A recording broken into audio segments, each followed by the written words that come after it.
Sheet Sai Krishna missing కేసులో ఇటు police శాఖ అటు కృష్ణలంక ప్రజల నుంచి సిఐ నాగరాజుకు రోజుకు మద్దతు పెరుగుతోంది. నాగరాజును అరెస్ట్ చేయొద్దు అంటూ నేషనల్ హైవేపై నిరసనకు దిగారు సానుభూతి పరులు. నిన్న రాత్రి కూడా స్థానిక మహిళలు యువత భారీ ఎత్తున కొవ్వొత్తుల ర్యాలీ చేపట్టారు. ఆయన బాధ్యతలు స్వీకరించినప్పటి నుంచి రౌడీయిజం గంజాయి బ్యాచ్లపై ఉక్కుపాదాన్ని మోపారని, ముఖ్యంగా మహిళల రక్షణకు పెద్దపీట వేస్తూ నేరాలను అరికట్టారు అని చెబుతున్నారు. గత ప్రభుత్వ హయాంలో రాత్రి 10 గంటలు దాటితే బయటకు రావడానికి భయపడే పరిస్థితి ఉండేది అని, అలాంటి నాగరాజు తమదైన శైలిలో కఠిన చర్యలు తీసుకుని శాంతి భద్రతలను కాపాడారు అని కొనియాడారు.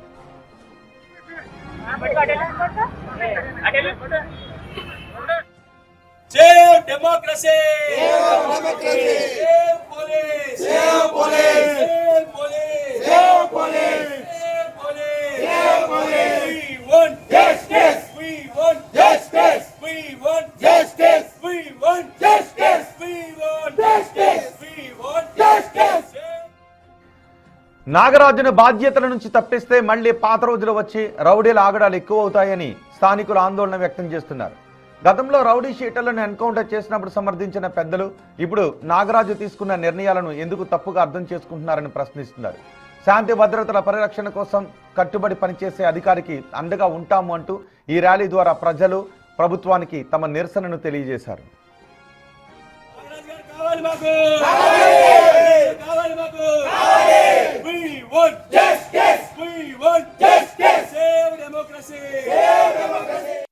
ఎలా చనిపోయాడు అనేది ఒక క్లారిటీ ఇంకా రావాల్సింది ఉంది. దానికి ఎంక్వైరీ చేశారు, టీం వచ్చింది, వాళ్ళు ఎంక్వైరీ చేస్తూ ఉన్నారు.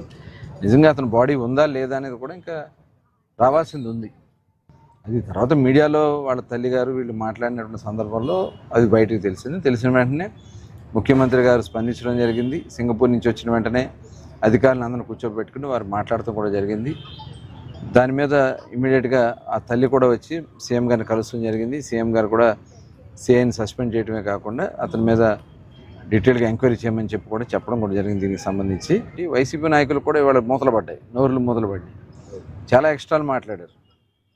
ఇవాళ అక్కడ జరిగినటువంటి విషయాలన్నీ కూడా తెలుసుకోకుండా ఏది పడితే అది మాట్లాడవచ్చు అని చెప్పి అసలు చాలా నీచాతి నీచంగా తయారయ్యారు ఈ వైఎస్ఆర్ పార్టీ నాయకుల సంస్కృతి. జగన్మోహన్ రెడ్డి ఇవాళ చాలా జరిగినాయి, గతంలో కూడా జరిగినాయి. ఏనాడన్నా మీరు వెళ్ళి చేస్తారా? ఇవాళ రాజకీయం చేస్తున్నారు, కులం పేరుతో రాజకీయాలు చేస్తారు. అతను ఒక రౌడీ షీటర్, అతని మీద చాలా కేసెస్ ఉన్నాయి. ఒక ఆడబిడ్డని మానభంగం చేసి మైనర్ని మానభంగం చేశాడు. డైరెక్ట్గా ఒక అతన్ని హాస్పిటల్ నుంచి తీసుకెళ్ళి జరిగినటువంటి సంఘటన ఇవన్నీ కూడా చూశారు. మరి దీన్ని మనం ప్రోత్సహిద్దామా? ఇలాంటి సంస్కృతిని మనం ప్రోత్సహిద్దామా? దీని కులాలని పేరు పెట్టుకుందామా? ఇది మంచి పద్ధతి. ఏ కులమైనా ఏ మతమైనా ఎవరైనా సరే ఇలాంటి కార్యక్రమాలు చేసే వ్యక్తుల మీద చాలా సీరియస్గా ఉండాల్సిన అవసరం ఉంది.